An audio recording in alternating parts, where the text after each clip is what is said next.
Europe has increased its diplomatic efforts to save a crucial nuclear deal with Iran after US President Donald Trump said he would pull America out of it.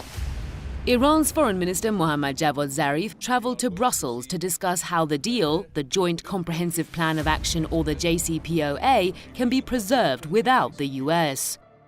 But questions still surround the reason Trump declared America's pullout. The world saw how European leaders tried to convince Trump to stay in the deal. He and the team around him initially told EU leaders the deal may be saved through certain conditions. But Trump's final decision surprised all in what many said showed the US president has simply chosen to overlook the concerns of European allies from the very beginning. You know, you always have to remember we have an unusual president. You can't treat him by the normal standards. He doesn't have the same kind of normal rationality. He is a captive of certain forces here in the United States. The evangelicals, what we call his base, the neocons, I'm certain Bolton right next to him now represents that. He is a captive personality in the guise of the president, doing what the interest groups want him to do, believing himself that he's doing what he really believes in. He really just believes in power, influence, money, and the people he looks to keep him in power want him to do what he's just done. So he did it.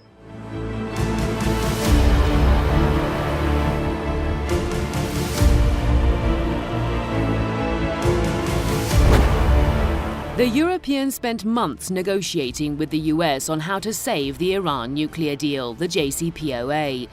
It is generally believed that an agreement over this was within reach by late April. This was evident in remarks by President Trump himself, as well as Secretary of State Mike Pompeo.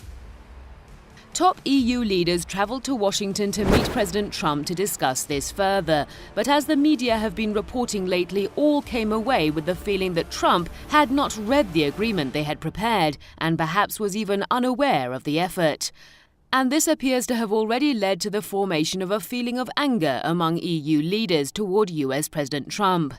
Many believe this could eventually help drive a wedge between the US and Europe and could eventually threaten their old strategic alliance.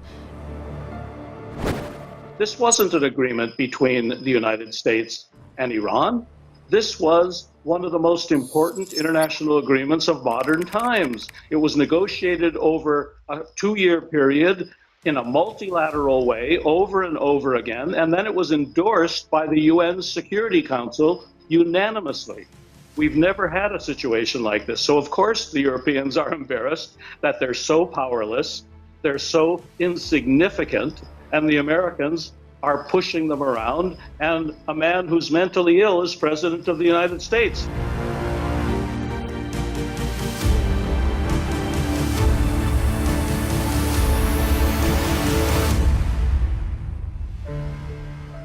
US President Donald Trump is increasingly criticized in Europe for adopting the policy of unisolationism, what is known as a dangerous mix of unilateralism and isolation. Some was clearly echoed in the recent remarks of German Chancellor Angela Merkel. She has been recently quoted as saying that Trump's continuing effort to circumvent global rules has thrown multilateral order into real crisis. It's not just about agreements. It's about power, money, war, influence, military-industrial arms sales.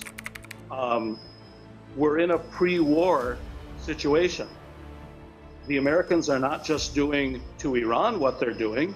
Look what they're doing to Russia. Look what they're doing to their own allies, threatening them that there'll be economic sanctions on you and your companies if you don't do what we order you to do.